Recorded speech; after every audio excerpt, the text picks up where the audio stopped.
我想，他每次看到那束康乃馨，他就会想到，有一个和郑荣一样爱他的孩子还在爱着他。玉珍啊，知道你忙，不过有时间常来家里坐呀。郑荣不在了，他看到你多少也是个安慰啊。知道了，我会常来看看你们的。走了。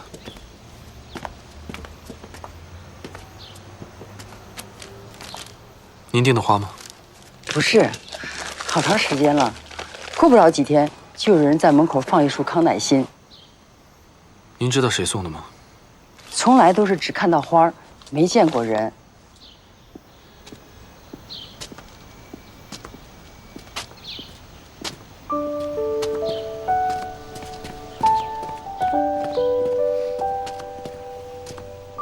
杜小姐，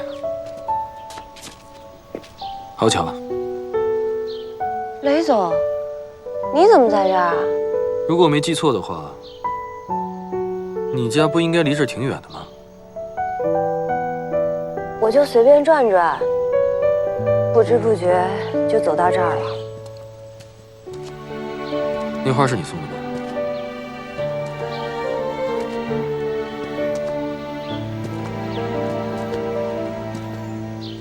是。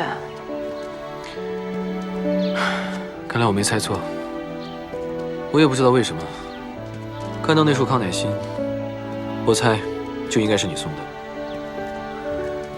我也不记得我到底送了多少次了，好像已经习惯了。每隔几天，我就会想到这里，把花放在门口，然后远远地看着。只要看见每一次有人把花取走，我就感觉心里头踏实了很多。我知道这么做很傻，可是已经习惯了。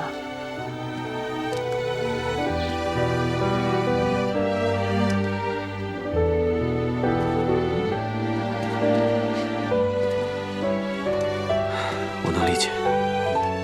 真的？你真的能理解？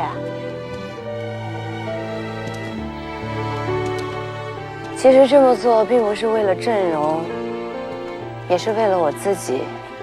我怕少姨不愿意见到我。我知道我们两个都需要时间，可是不管怎么样，她是郑荣的妈妈，在我心里，也就是我的妈妈。我想，她每次看到那束康乃馨，她就会想到，有一个和郑荣一样爱她的孩子还在爱着她。这样我就很知足了。